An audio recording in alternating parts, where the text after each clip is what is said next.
Hey guys, it's Angela. Thanks for watching another episode of Here for Your Hair. And today I'm so excited. I'm so geeked because I'm talking about color. Now, color is one of my favorite things to do as a stylist. It's the most expressive way to have a look, and nobody really knows about it. So I want to talk about all of the ins and outs of color, what to expect, how to find somebody to do your color well, all those good things. So first of all, let me just say, one thing that annoys me so much, and people don't really know, so I'm not gonna be mad at that, but it annoys the hell out of me when people ask, what color is that? The reason that this is a problem is because color is really a formula. It's like a math problem. Look, okay, so you see, for my color, for example, it's 8RO plus 6RR plus 30 volume. How do you break that down to somebody? You know, most people think that color comes in all these random names that are just universally known, and you can always get the same color wherever you go. But no, my hair color is not called sunset red. You know what I'm saying? That doesn't exist. Now, there are names of colors for box color and temporary color, which I'm gonna get into, but professional hair color looks, you can't get an exact name for that. You know, so if you are one of those people that just does not know, don't ask somebody, what color is that? Because you're not gonna get a simple answer from it. So I'm gonna just tell you right there, shut that down. Okay, cool. Another misconception that people have is that color doesn't take a long time. Anytime you're going to the salon and you're getting color done professionally, plan for about 4 to 6 hours, especially if you want to go blonde, or if you want a really intense red, or any of those blues, greens, purples, anything that's popping right now. It's gonna take a minute to get that color, trust and believe. The third thing is that people don't normally want to pay for color. Hair color costs a lot because professionals have to buy everything by the tube. And if we have to formulate something specific for you, we end up spending $10 to $25 on one tube of color, plus the developer, plus the toner. So I'm gonna go into all of these names of things if you might not know what they are. But color costs a pretty penny. So depending on what you get, you have to kind of be ready to pay for it. You know what I'm saying? It's not like a $45 service.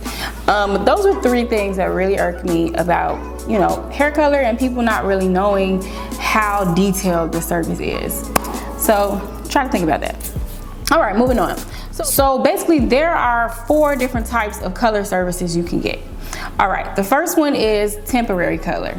Now the best way to explain this is when you was in high school and you thought you was on because your mama let you get a rinse or whatever, and it's okay, you can see it when it's in the sun. When my hair is in the sun, you see that color, right? Yeah, that's a rinse. It barely shows up unless you lift the hair first and then you put it on. Rinses are also very common for people who want to cover their grays really quickly and it doesn't damage the hair. It's really a conditioning filler. So imagine if you took conditioner and a pigment and mix it together and put it on the hair. It's very temporary. It only coats the hair. It doesn't go into the cuticle and it doesn't change anything permanently. Temporary colors are usually found at most local beauty supplies. You can get them anywhere. They won't damage the hair. They don't do anything bad. It's cool. Getting a gloss over your hair, and that's a temporary color, it helps with shine. So if you have more of a dull hair color and you don't really want to do anything drastic, getting a gloss on your hair is recommended. All right, the second type of color is semi-permanent or demi-permanent color. Now, what that is basically, it's a very low level of peroxide mixed with hair color. And so that kind of deposits into the hair just a teeny bit where it will stay a little bit longer than a temporary color will. Semi-permanent, demi-permanent colors are great for gray coverage. So anybody that has gray hairs, it's really tough to get to them. Semi-permanent is going to be your best option. A, because it's not as harsh as permanent color, and B, because it still gets in there and attacks and changes the color for a long period of time. So semi-permanent, demi-permanent colors, they usually are going to last about a month. sometimes more, give or take. It really depends on how much you wash. Semi-permanent colors are also toners. So usually when you get a color service and the color is kind of weird, you have to get a toner over it, which I'm gonna go over as well. But basically that's a semi-permanent color, and it helps to kind of shift the color so it matches and works with your skin tone a little bit better. All right, now the third type of color is permanent color. Now permanent color is pigment mixed with peroxide developer, and that basically goes into the cuticle and it changes and extracts the dark hair or whatever color you don't want and replaces it with the color you do want. Now permanent color is exactly what it sounds like. It's permanent. So another thing that irks me is when people say, I got this color a year ago and it's still on my hair. Yeah, because it's permanent. It's never gonna go away. You know what I'm saying? Unless you cut your hair or you color over it, that's permanent color. So it's not going anywhere. A lot of people are afraid to get permanent color, because it does dry the hair out. It can potentially make it more brittle. And sometimes they end up getting unwanted hues that they don't know how to get rid of. Now, the fourth type of color is the scariest. It's called bleach, okay? Lightener for professionals. We call it lightener. And basically what lightener does is it pulls everything out of your hair, okay?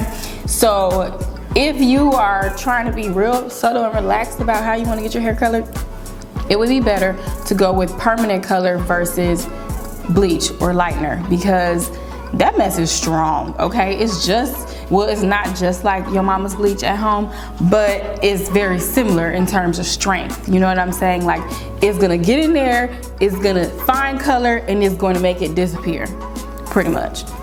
So bleach is definitely beneficial in a lot of ways. I work with lightener all the time, and it helps me achieve my color services faster. It definitely gives me the desired result I want for ladies who want blonde or really, really vibrant colors. Anytime you're doing blue, green, purple, you know, pastels, blondes, white, gray, you have to use lightener in order to get those pigments in the hair, because otherwise it won't show up. So what I'm gonna do now is show you basically a swatch of the colors and how I lifted the hair with lightener to get it to different levels. And I wanna show you this because it just shows you how you can use lightener and get to the level you want without damaging your hair, but it also shows how many stages the hair has to go through in order to get light. So anytime you have dark hair, it has to lift from 1, which is black, all the way to 12, which is the lightest blonde possible. And some people's hair, most people's hair, won't lift that light in one sitting. And if it does, it's gonna be some problems, okay? Your hair gonna be feeling like straw, and it's gonna be breaking off like straw if you do. So it's highly recommended that if you do wanna go that light, you take your time and you do it in stages. But the swatches are basically gonna show you how you can get the pigment that you want using lightener, and then I'm also going to color over the pigments to show you how effective temporary hair color is and isn't based on how high you lift your hair. Okay, so here are 4 swatches. These have all been colored. I actually used bleach for all 4 pieces on 40 volume because I wanted to show what levels you can get with them.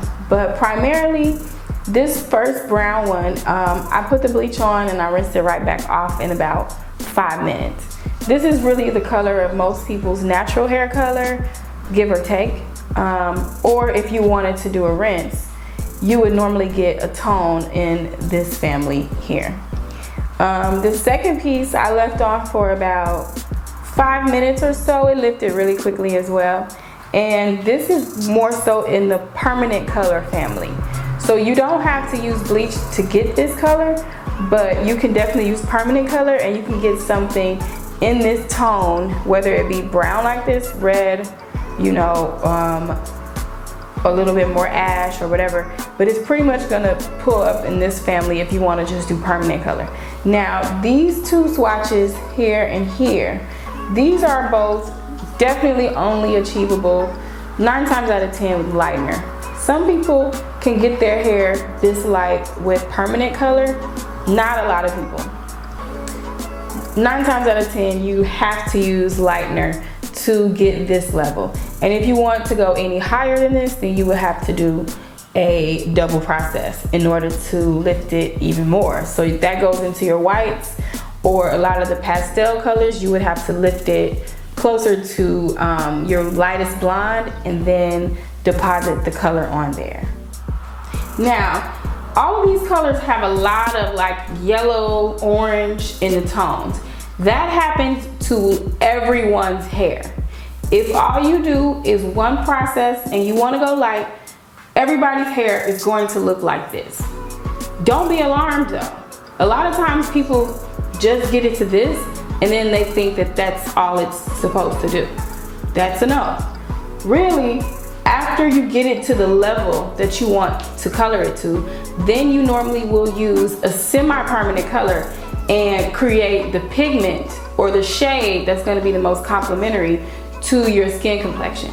And so a lot of times when you see people walking around with these orange, yellow tones in their hair, it's because they didn't do the second step, which is toner. It's very important to your life.